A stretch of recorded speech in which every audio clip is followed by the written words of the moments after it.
Hola, ¿qué tal? ¿Cómo están? Mi nombre es Sebastián Karnemil-Muchnik y les doy la bienvenida a este espacio de cine y literatura, y nos vamos a ocupar de otra de las películas de Stanley Kubrick. Nos vamos a ocupar de 2001 Odisea del Espacio, la película que tanto dio que hablar. Probablemente es una de las películas sobre las cuales más libros, artículos, ensayos, etcétera, se han escrito, ¿no? Porque tiene una cantidad de posibilidades de ser interpretada prácticamente infinita, y la película fue pensada para eso. Eso es lo que me parece que es interesante, es que de alguna forma la propuesta de Kubrick con 2001 es hacer una película que genere una multiplicidad de análisis de todo tipo, ¿sí? Basta que busquemos en internet, en YouTube, vamos a ver infinidad de interpretaciones posibles, desde algunas completamente delirantes hasta otras más sensatas, racionales o en todo caso razonables. Pues me parece que la película se propone eso, se propone ser una fuente infinita de interpretaciones posibles. Es una película alegórica, es una película simbólica, es una película para muchos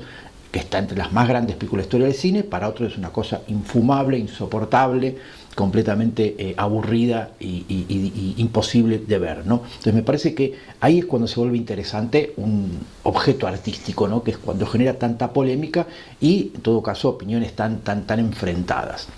Lo cierto es que tenemos interpretaciones que van desde la esotérica, religiosa, cabalística, ¿sí? Por un lado, por un extremo, y por otro lado, las interpretaciones que tienen que ver con los aspectos alegóricos y simbólicos de todo el aspecto de lo relacionado con el manejo que hace Kubrick de la ciencia ficción, ¿sí? Sobre todo con lo que tiene que ver con el monolito, con todo lo que tiene que ver con cierta vinculación con aspectos filosóficos de la novela, metafísicos, del texto de Clarke, o en todo caso del texto de la película que hacen juntos, y luego va a ser la novela Clarke, Arthur Clarke. Pero lo cierto es que es una película que se abre a una cantidad de interpretaciones muy grande.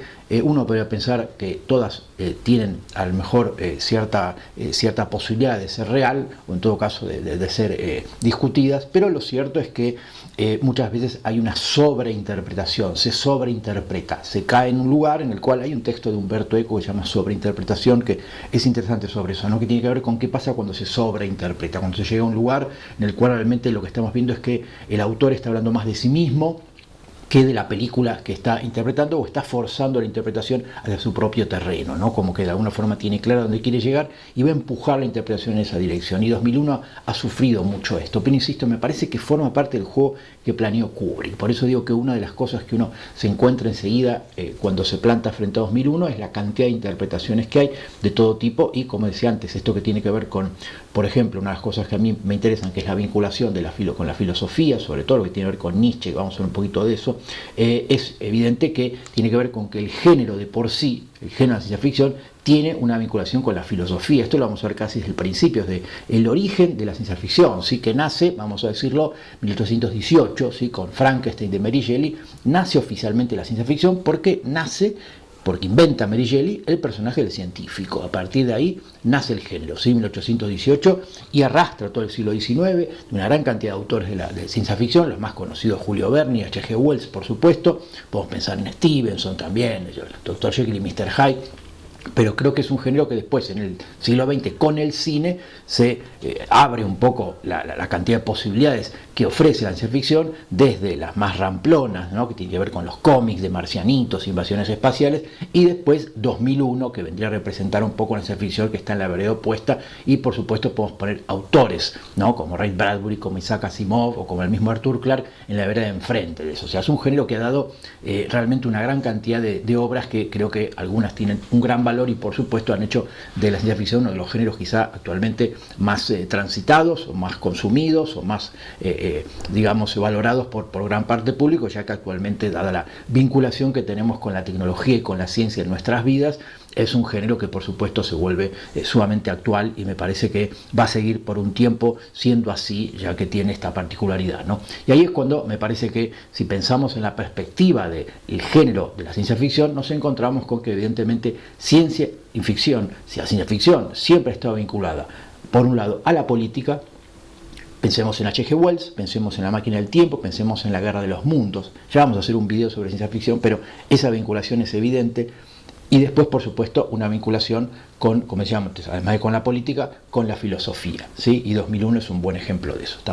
Vemos un montón de ejemplos de novelas de ciencia ficción que tienen una vinculación muy grande con aspectos filosóficos, ¿sí? O sea que hay algo que tiene que ver con que hay géneros que tienen una pata siempre puesta en otros saberes, ¿sí? Puede ser la psicología, la antropología, la sociología, la filosofía, y por supuesto la ciencia ficción siempre ha trabajado con esa apoyatura, digamos, ¿no? En ir en una dirección o en otra, y me parece que ahí es cuando se vuelve más interesante, si no es solamente una historia de viajes interplanetarios o marcianitos. Pero lo que está claro es que Kubrick, tipo que siempre le interesó desde chico, como gran lector que era, todo lo que tiene que ver con la ciencia ficción, le interesó esto que es lo referente a los viajes interplanetarios, a la inteligencia artificial, a la vida extraterrestre, y todo esto va a aparecer en 2001. Cuando se propone hacer la película, ¿sí? ya casi al principio de los años 60, años 63, años 64, ya empieza a gestarse el proyecto, incluso antes de haber hecho Doctor Strange, que es su película anterior, ya aparecía esta idea de Kubrick de hacer una película de ciencia ficción, teniendo en cuenta que la ciencia ficción en el cine, lo que habíamos visto hasta ese momento, sobre todo en Hollywood, era clase B, era algo realmente de cuarta categoría, o sea, basta que veamos lo que se había producido, y salvo honrosas excepciones, si podemos pensar en alguna producción de George Pal como La Guerra de los Mundos, o podemos pensar en El Planeta Prohibido de Fred McLeod Wilcox y la adaptación de La Tempestad de Shakespeare, hay pocos ejemplos de ciencia ficción que realmente valgan la pena. O sea que el desafío de Kubrick era doble.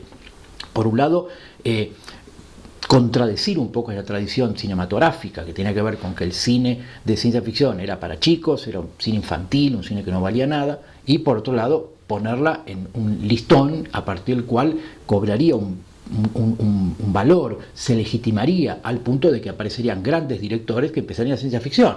Tarkovsky, Ridley Scott, Christopher Nolan, ¿no? Sí, tantos directores que probablemente parten de 2001, ¿sí? La película de Kubrick ahí funda algo a partir de lo cual muchos directores se van a agarrar para construir. Tarkovsky Solaris, Ridley Scott Blade Runner y Alien, Nolan su Interstellar y otras tantas. Es decir, aparece esta idea de 2001 como una película fundacional.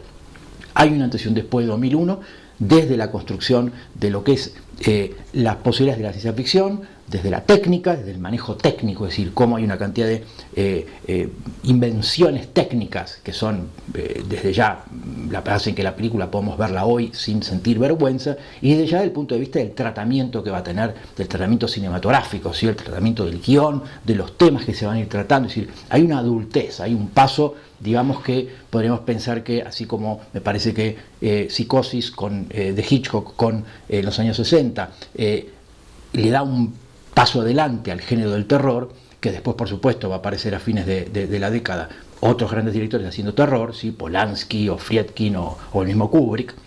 Desde ya con 2001 me parece que pasa algo similar, es decir, aparece una gran película de un género que lo legitima en un punto, y a partir de ahí se puede empezar a construir. Pero pensando entonces en 2001, lo que está claro es que estos temas que antes habíamos visto tocados de una forma bastante frívola, ¿sí? Esto que decíamos, los viajes interplanetarios, la inteligencia artificial, la vida extraterrestre y demás, con 2001 empiezan a cobrar otro tipo de valor. Y desde ya empieza a considerarse, a partir de la película, ya como un género bastante más adultos. Por eso digo que todos estos temas aparecen ahí. Y es así que Kubrick se propone hacer la película. Para eso va a llamar a Arthur Clarke, que es este escritor inglés, vive en Ceilán, que se va a vivir a Ceilán, ¿sí? Pero que de alguna forma tenía una suerte de interés muy grande en todo lo que tiene que ver con la vida extraterrestre, con la inteligencia extraterrestre. Pensemos en sus novelas, pensemos en El fin de la infancia, pensemos en Rama, en toda la serie de Cita con Rama, y después en lo que tiene que ver con un cuento largo que él escribe, que se llama El Centinela, que va a ser lo que Kubrick lo va de alguna forma convencer de que puede ir en esa dirección. Trabaja con Arthur Clarke a partir de ese cuento, pero van a llegar al guión de 2001, que se va a escribir paralelamente a la novela 2001. Es decir, Clarke escribe la novela casi simultáneamente a mientras se escribe el guión, se publica la novela casi al tiempo de la película, y por supuesto lo que va a tener, y esto es algo que me parece que es interesante porque esto establece un poco el diálogo entre cine y literatura, ¿no?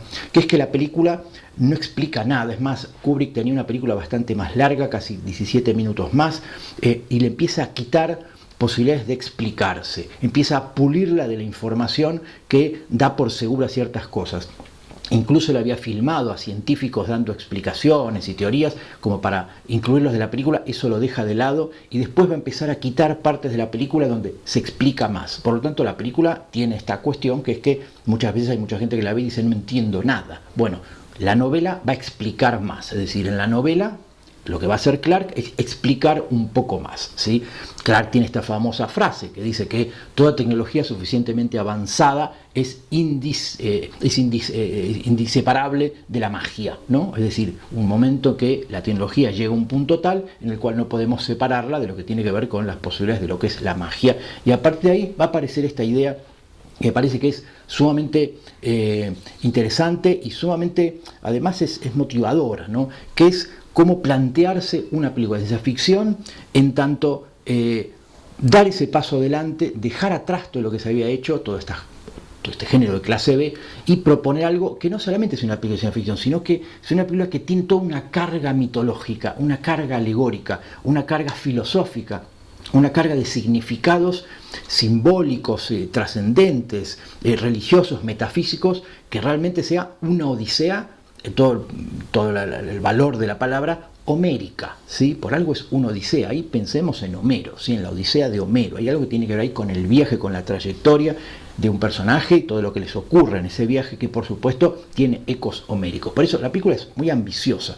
Me parece que uno puede tildar tal vez a Kubrick de ser un director demasiado ambicioso, y de hecho lo es, tal vez uno de los más ambiciosos de la historia del cine, pero me parece que tenía con qué, o sea que ahí creo que realmente bien vale el hecho de que él se autoconsiderara un gran director y se animara a semejantes retos. Pero lo cierto es que Arthur Clarke, que tiene estos antecedentes en lo que tiene que ver con su vocación de escritor científico, es el que va a, por supuesto, dotar al guión de una serie de cuestiones que tiene que ver con el manejo de ciertos conocimientos científicos. Por supuesto, Kubrick también, sabemos que es un tipo que leía mucho, sabemos que es un tipo que estudiaba mucho, que se formaba mucho, que tenía una gran cantidad de conocimientos sobre, en este caso, lo vinculado con la ciencia. Había leído muchos libros de científicos, como hacía siempre cuando preparaba sus películas, ¿no? Realmente leía todo lo que podía sobre ese tema y se veía todas las películas que había sobre esos temas. Por eso digo que cada vez que Kubrick preparaba una película se tomaba tanto tiempo por la cantidad de material que tenía que leer o ver como para llegar a sentir que realmente estaba capacitado para contar esa historia y para meterse en el universo de cada una de sus películas. Lo claro es que este guión parte, como decía antes, de este cuento, ¿sí? Que es El Centinela, y del cual quería leerles un fragmentito como para que vean una idea qué es lo que va a quedar después. O sea, cuando hacen el guión, si vieron la película 2001, podremos pensar en la comparación y en qué es lo que va a quedar entonces del guión de 2001 que ya estaba en el cuento. Y va a decir así: aquellos exploradores debieron de haber observado la Tierra, sobrevolando la estrecha franja entre los hielos y el fuego, y llegado a la conclusión de que aquel debía de ser el hijo predilecto del Sol.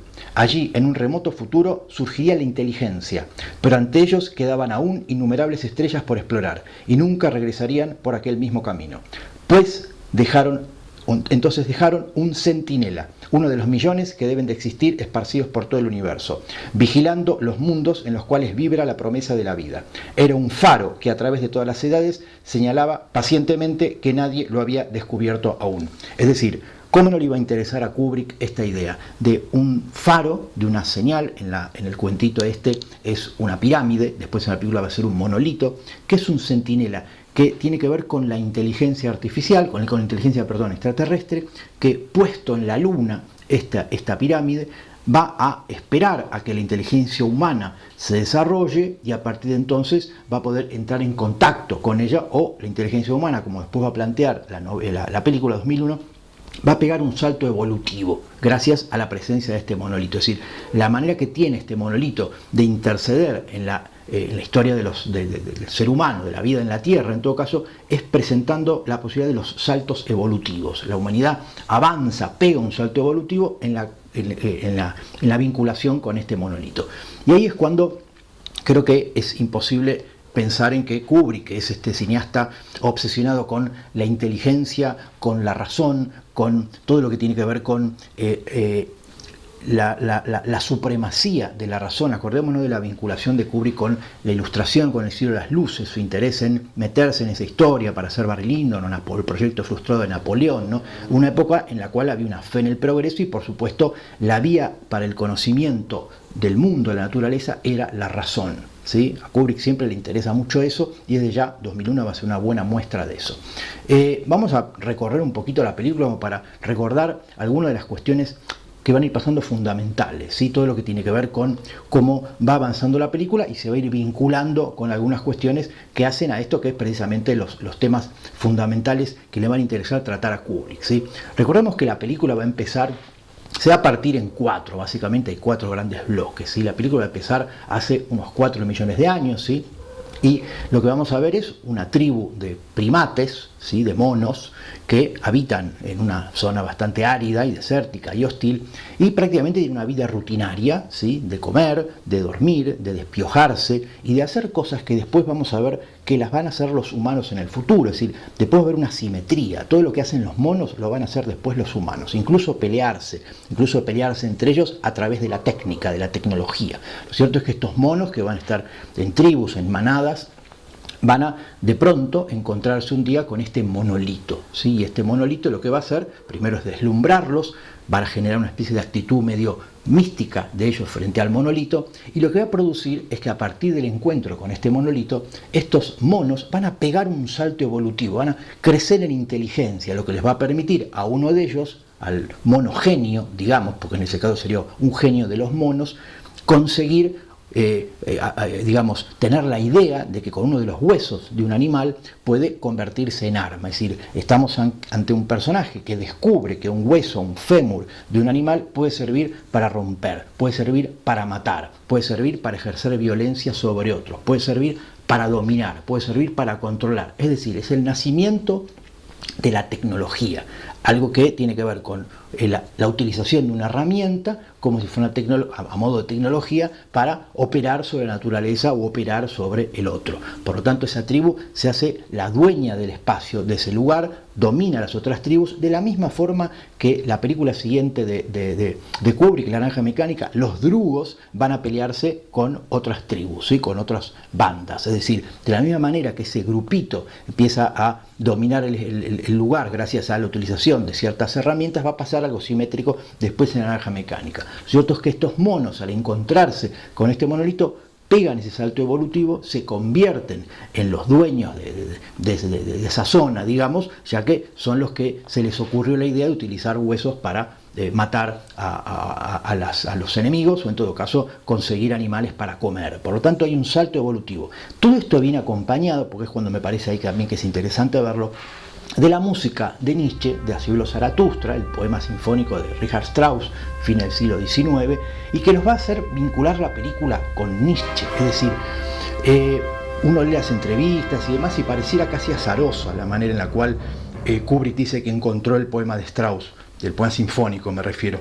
Pero creo yo que uno podría pensar que esa es una posibilidad, pero creo que hay algo que tiene que ver con que hay una vinculación entre 2001 y Nietzsche muy fuerte. Es decir, sobre todo el Así habló Zaratustra, que tiene una vinculación muy grande con 2001, sobre todo lo que tiene que ver con la relación entre los monos, el hombre y el superhombre, ¿sí? Esta tríada que va a estar tan presente en 2001, estos tres elementos, el mono, el hombre y el superhombre, que es de lo que va a tratar el libro de Nietzsche. Simplemente les leo un fragmento del Zaratustra como para que vean que hay evidentemente una relación, es decir, no podemos decir que es una mera coincidencia. ¿Sí? Zaratustra va a decir, ¿qué es el mono para el hombre? ¿Irrisión o penosa vergüenza? Así también el hombre ha de ser para el superhombre, ¿sí? Irrisión o penosa vergüenza. Es decir, recordemos que Zaratustra, este profeta que baja de la montaña después de 10 años, se encuentra con el hombre y les dice, Dios ha muerto. A partir de ahí, el nacimiento del nihilismo, el nacimiento de alguna forma, de cierta manera, entender la modernidad a través de la muerte de Dios y del nacimiento del nihilismo, es decir, la idea del no Dios, de los valores de que la ilustración va a matar, Dios fundamentalmente. Nietzsche se propone esto, que tiene que ver con que una vez que muere la religión, que muere Dios, que mueren ciertos valores, ahora surgiría el nihilismo, surgiría una manera de entender el mundo completamente distinta y nueva. Y por lo tanto va a proponer el superhombre, que es una superación del hombre. ¿Y qué va a decir? Que así como nosotros vemos al mono, el superhombre nos va a ver a nosotros. Por eso creo que hay una vinculación. No en vano también va a usar Kubrick, decía los Zaratustra. ¿Es medio alegórico? Sí, es como para que se dé cuenta hasta el más distraído. Es decir, es evidente que hay una vinculación y que Kubrick nos lo quiere hacer ver. Podemos interpretarlo como querramos, pero está claro que la película nos plantea esa posibilidad, que es que vinculemos la película con el La ciudad de Zaratustra. Si ustedes leen el Zaratustra, verán que hay muchos puntos en común. El primer discurso de Zaratustra, en todo caso, que se llama de las transformaciones, lleva a hablar de unas 3 transformaciones, volvemos al número 3, ¿sí? De cómo el hombre, para pasar al superhombre, tiene que ser primero un camello, luego un león y luego un niño, ¿sí? Primer discurso de Zaratustra. ¿Y qué es lo que va a pasar en 2001? Al final de todo, el hombre evolucionará, gracias al monolito, en un superhombre que en todo caso tendrá la forma de un bebé, de un niño, ¿sí? Es decir, hay evidentemente una relación muy grande. Por eso creo que se puede tranquilamente pensar en que Nietzsche va a ser una referencia importante a la hora de pensar en 2001, sobre todo también si sumamos el hecho de que al final de la película, al final de 2001, cuando aparece este niño, podremos pensar también en la teoría del eterno retorno, ¿sí? También de Nietzsche, es decir, cómo hay una vuelta a empezar, ¿sí? Como hay una especie de tiempo que se repite, de tiempo circular, que vuelve a empezar una y otra vez, ¿sí? Esto que Nietzsche plantea en varios de sus libros, que tiene que ver precisamente con eso del eterno retorno. Por eso creo que la vinculación con la filosofía y con Nietzsche es fuerte, y creo que es más que evidente desde el momento en que va a usar el asilo a Zaratustra. Decíamos entonces que los monos están ahí en el medio de este lugar, que probablemente sea África, que se pelean entre ellos, que este mono genio descubre la utilización de la herramienta y por supuesto se convierten en los que controlan, los que dominan. Y eso, por eso les decía, es uno de los temas de Kubrick, el control, el dominio, el poder sobre el otro, ¿sí? El controlar. Fíjense que estas relaciones de poder están en todas las películas de Kubrick, ¿sí? Un personaje que controla, que domina a los demás, ¿sí? Y por supuesto este momento célebre en el cual el mono tira el hueso con el cual acaba de matar a otros al aire y se produce esta elipsis de millones de años, y que hay un corte al espacio y al año 1999, 2000 y pico, es decir, varios millones de años. En el medio podríamos pensar que está la historia de la humanidad, es decir, en el medio están todas las películas de Kubrick, si se quiere, ¿no? Todo ese mundo que va a pintar Kubrick en sus películas siguientes y todo el que había pintado en sus películas anteriores está contenido en eso. Por eso hay ahí algo que tiene que ver con que esa elipsis incluye las películas de Kubrick, ¿sí? Aquello que Kubrick fue contando y fue plasmando en sus películas y cómo él fue pintando el mundo. Lo que creo que esa elipsis, además de que es una elipsis más extraordinaria de la historia del cine, resulta interesante para ver cómo 2001 es un gran poema visual, es decir, es una película que propone una serie de cosas que están en sus imágenes y que no necesariamente son pasibles de ser convertidas en conceptos, sino que son experiencia audiovisual. Por eso creo que es una película que hay que ver en cine, hay que ver en pantalla grande, es lenta, es aburrida, sí, si se quiere, sí, pero también tiene que ver con que verla en una pantalla de computadora es destruirla.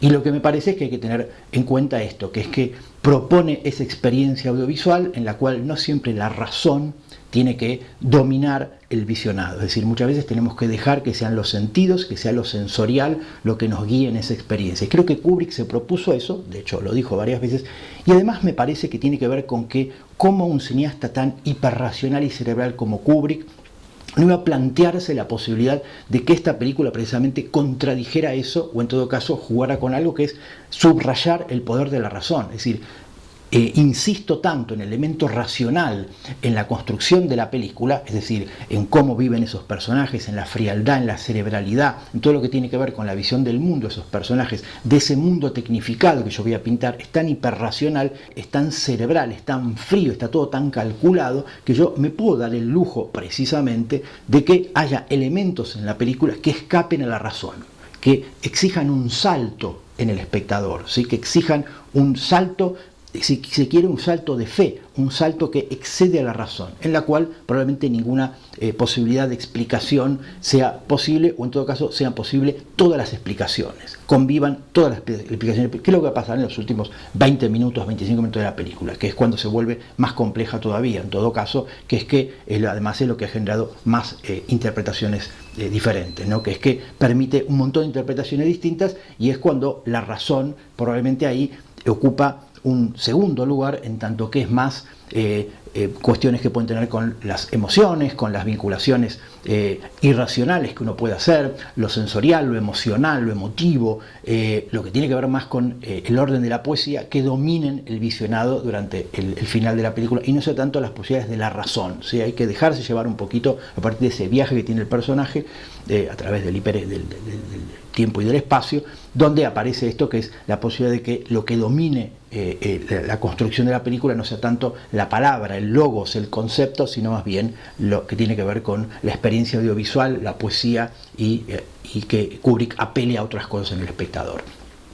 Después de esta elipsis entramos en el futuro, entramos en un momento en el cual, por supuesto, nos encontramos con todo lo que tiene que ver con ese futuro imaginado en 1968, ¿sí? Pensemos que sería casi nuestro presente, en el cual los seres humanos estarían conquistando el espacio, estarían dominando el espacio, estarían de alguna forma ya, gracias a ese salto evolutivo que se pegó en su momento, esta carrera tecnológica no hizo sino más que avanzar, y que se llegó a un punto en el cual evidentemente los seres humanos han salido de la Tierra para empezar a conquistar el espacio. Y aparece este personaje protagonista, este personaje que va a dominar a nuestro segundo episodio, que va a protagonizar el segundo episodio, que está yendo a la Luna porque se han detectado unas señales que al principio se entiende que son de procedencia extraterrestre, y para las cuales este personaje tiene que formar parte de una comisión que por supuesto van a investigar. Y ahí aparece esta idea, ¿no? Que tiene que ver con cómo Kubrick va a mostrar entonces este futuro frío, distante, cerebral, asexuado, falto de pasiones, ¿sí? Y donde vemos que además es acompañado, a diferencia del Zaratustra, de la música del Zaratustra al principio, por La novia azul de Strauss, ¿sí? Por el vals. Es decir, aparece algo que tiene que ver con una especie de oposición, en cierta manera, al pasado, a lo que vimos antes, a la primera parte de la película, se opone completamente, pero por otro lado también vemos que hay puntos en común, ya que volvemos a ver la vida, así como hemos visto la vida cotidiana de los monos, ahora vamos a ver la vida cotidiana de los astronautas. Los vamos a ver comiendo, los vamos a ver durmiendo, los vamos a ver tomando sol, los vamos a ver haciendo una serie de cosas rutinarias dentro de las naves espaciales y demás, que van a recordarnos lo que en su momento habían hecho los monos, ¿sí? Por eso hay algo que tiene que ver con esa simetría entre un universo y el otro. Y por supuesto va a aparecer también esto que tiene que ver con la familia, este tema tan de Kubrick, ¿sí? Que es el espacio que va a ocupar la familia. Habíamos visto en los monos también los grupos familiares, y ahora volvemos a ver en los astronautas también estas familias completamente disfuncionales. Por supuesto, el protagonista teniendo una charla con su hija, que es la hija de Kubrick, ¿sí? Vivian Kubrick, y por supuesto vemos que la familia en Kubrick siempre tiene problemas, está deslindada, está rota en algún punto, y que de alguna forma uno de sus temas recurrentes siempre va a ser esa, la familia disfuncional, la familia disgregada, la familia rota por alguna razón. Y vemos por supuesto todo este artilugio de aparatitos, y que a Kubrick le gustan tanto, las computadoras, por supuesto, pensemos que estamos en los años 60, aparecen las tablets, ¿sí? Kubrick inventa las tablets, ¿sí? Si queremos tener el detalle de pensar en que en 2001 aparecen, los personajes tienen unas tablets, y desde ya lo que vemos es las naves como espacios cerrados, espacios completamente asfixiantes por momentos, que después lo vamos a ver en El Resplandor, ¿sí? El Hotel del Resplandor ya aparece un poco esta idea del espacio cerrado en las naves espaciales, los trajes espaciales, los cascos que va a diseñar Kubrick. Pensemos que también esta idea del casco, esta idea de el taparse el rostro, es un tema de la máscara, es un tema recurrente en Kubrick. En todas sus películas hay máscaras, en todas sus películas aparecen personajes con el rostro cubierto, ¿sí? Los personajes en algún momento se disfrazan y se enmascaran, ¿sí? Y usan máscaras para cubrirse. Lolita, en Ice White Yacht, en El Resplandor, siempre vemos máscaras. En Naranja Mecánica, siempre vamos a ver que los personajes en algún momento se enmascaran. Y esto del enmascaramiento juega mucho con la idea del ser otro, con la idea del traje, de la máscara, de aquella cosa que nos cubre, que nos permite generar una especie de segunda personalidad o de segunda forma de ser, un segundo atributo, otro atributo que se tiene. Por eso creo que estos temas recurrentes que vemos que tiene Kubrick evidentemente tienen que ver con sus obsesiones que van saltando de película a película y van además dialogando entre película y película. Volvemos a la trama, los personajes llegan a la luna y encuentran efectivamente este segundo monolito que desde ya, al igual que con los monos, se van a acercar, lo van medio a adorar y por supuesto va a generar cierta fascinación en los personajes, hacer unas fotos y demás, pero inmediatamente lo que vemos es que se produce un nuevo salto, un nuevo salto evolutivo, un nuevo salto de la inteligencia. ¿Por qué?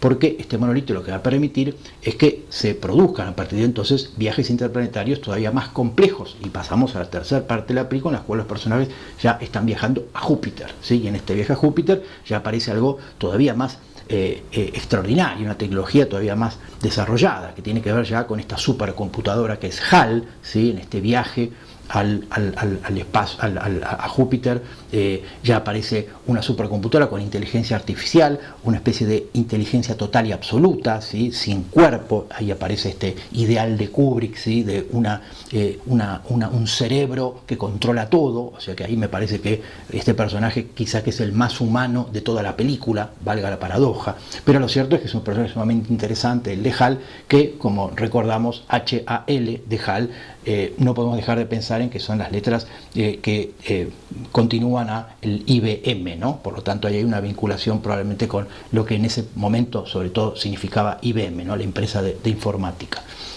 Lo concreto, me parece, es que en este personaje de HAL se construye algo que tiene que ver con ese ideal de Kubrick, de una inteligencia pura, que, dada un momento X, como le va a pasar al personaje del Resplandor, va a empezar a asesinar cuando se ve amenazada, cuando empieza a tener cierto miedo, cierto temor, se vuelve histérica, si se quiere, HAL, y empieza a asesinar a los otros tripulantes de la nave, ¿no? Que es un poco lo que va a marcar un poco ese juego que después se va a repetir, como decía antes, en el Resplandor, ¿no? Empieza a asesinar a los personajes y aparece este conflicto entre el hombre y la máquina, este conflicto entre el ser humano y la inteligencia artificial, y que por supuesto va a llevar a que el personaje de Bowman, el astronauta, desconecta a HAL y lo mata. Y la muerte de HAL tal vez es el momento más extraordinario de la película, y me parece que tal vez es una de las muertes más terribles de la historia del cine, ¿no? Por cómo va agonizando el personaje, que casi que se humaniza y empieza a decir que tenía miedo, empieza a tener tengo miedo, ¿no? Una serie de cosas que tienen que ver ya con una serie de emociones que empieza a tener esta computadora. Y por supuesto, cuando el personaje llega ya solo en la nave, ¿no? Llega a Júpiter, se encuentra con un tercer monolito, que por supuesto a su vez va a producir un nuevo salto. Este salto evolutivo nuevo que le va a permitir al personaje entrar en una suerte de túnel, de puerta de las estrellas, como va a decir Arthur Clarke, que lo va a llevar a un espacio, digamos, para algunos mental y para otros un posible espacio creado por una inteligencia extraterrestre, así que es esta habitación al cual el personaje llega después de haber viajado durante 10 minutos de película por una especie de lugar que para muchos es una especie de viaje de LSD, ¿no? Como una especie de viaje, un trip alucinógeno, ¿no? En su momento, cuando la película se estrena, había muchos que iban a verla fumados, porque la verdad es que esos 10 minutos de película son completamente lisérgicos. Lo cierto es que el personaje llega a esta habitación, que es una especie de habitación de Barry Lyndon, es una habitación del siglo de las luces, es una habitación que después, 2 películas después, Kubrick va a recrear, siglo XVIII, ¿sí? Con esos muebles, una habitación de hotel, va a decir la novela, ¿no? Y donde precisamente va a tener lugar esta llegada del personaje, en la cual se va a encontrar con un doble. Viejo tema de Kubrick también, tema del doble. Ya recordemos que habíamos visto cuando vimos Lolita, ¿no? El tema del doble, el personaje de Lolita se llama Humbert Humbert. El personaje de Peter Sellers hace 2 personajes. Quilty, además, y Humbert Humbert tienen una especie de figura también de 2 caras de la moneda. Es decir, todo el tiempo esta figura especular, esta figura del doble va a aparecer. Por supuesto, en 2001 vuelve a aparecer a través del personaje de Bowman, que una vez que llega a esta habitación se encuentra con el mismo, pero viejo, pero mayor. Y vuelve a aparecer la rutina, ¿sí? Comiendo, yendo al baño, durmiendo, lo mismo que habíamos visto en los monos y luego en este ser humano intermedio de la segunda parte de la película vuelve a aparecer acá. La rutina, ¿sí? La casa, el espacio cerrado donde los personajes realizan actividades, en este caso, digamos, rutinarias, hasta que por supuesto vendría la aparición de este cuarto y último monolito en el cual el personaje estaría muriendo para renacer, ¿sí? Para volver a nacer. Este renacimiento que de alguna forma volvería a repetirse. Pensemos que después en Naranja Mecánica el personaje al final parecería volver a nacer, después de haberse intentado matar, vuelve a nacer diferente. Bueno, acá va a volver a pasar lo mismo, ¿sí? El personaje de Bowman, ya viejo, muere para renacer, como el bebé de las estrellas, como este niño que va a tener tanta vinculación con Nietzsche, es decir, con este superhombre, y que va a mirar la Tierra desde lejos como diciendo, ¿y ahora qué hago? ¿No? Esto de alguna forma lo que lo explica más y mejor la novela en todo caso, que es la que se va a ocupar de ser más conceptual en el sentido de dejar las cosas más claras. Pero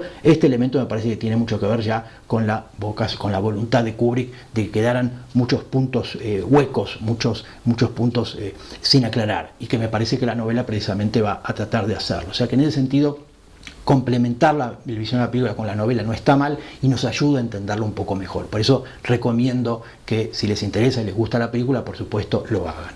Desde ya me parece que ahí, cuando termina la película y aparece este niño, vuelve a aparecer el poema sinfónico de Strauss, es cuando uno se podría empezar a preguntar un montón de cosas que tienen que ver con los significados, con las razones y con estas cuestiones que dijimos al principio, que son difíciles de explicar mediante palabras, pero que de alguna manera entran dentro de ese juego que propone Kubrick con respecto a ciertas cosas que no se pueden explicar mediante el lenguaje, que son propios de una experiencia audiovisual. A esto tenemos que sumarle el trabajo con los encuadres, el trabajo con la composición visual, el trabajo con las perspectivas, los encuadres simétricos, los puntos de fuga, todo lo que tiene que ver con el elemento visual, como ya dijimos otras veces, es fundamental en Kubrick y que además habla de del elemento racional que va a tener a la hora de componer los cuadros, de la importancia de la composición para pensar en las imágenes desde el punto de vista racional, ¿sí? Esta manera de encuadrar las imágenes, esta manera de trabajar las simetrías y todo ese tipo de cosas, creo que hacen que se multiplique un poco esta idea del orden que propone generar, establecer y proponer Kubrick en tanto a una manera de ver el mundo. Por eso creo que la película es tal vez una obra de arte total en el sentido, por la cantidad de elementos que empiezan a jugar adentro de la construcción de lo que es la película. Por eso creo que es una película que hoy tiene sus años, tiene más de 50 años, pero creo que vale la pena ver, no solamente para ver una gran película de Kubrick, sino para entenderla como una propuesta de un cine muy ambicioso, por supuesto, pero con un millón de cosas, creo que sumamente válidas. Así que me parece que vale la pena dedicarle un tiempo a ver la película, a ver la novela y después, en todo caso, a verla más de una vez y después, por supuesto, a pensarla, porque creo que es muy, en el sentido, es una película que genera desde ya un montón de ideas y un montón de... es muy estimulante en el sentido. Por eso creo que es una película que sigue siendo muy actual, en cierta manera. Terminamos acá. Espero que les haya resultado interesante. Seguiremos hablando de Kubrick, por supuesto. Y bueno, si les ha gustado el video, denle a me gusta, suscríbanse al canal y por supuesto, si quieren, visiten mi página web para conocer mejor mi trabajo. Nos vemos en la próxima y espero que estén muy bien. Chao.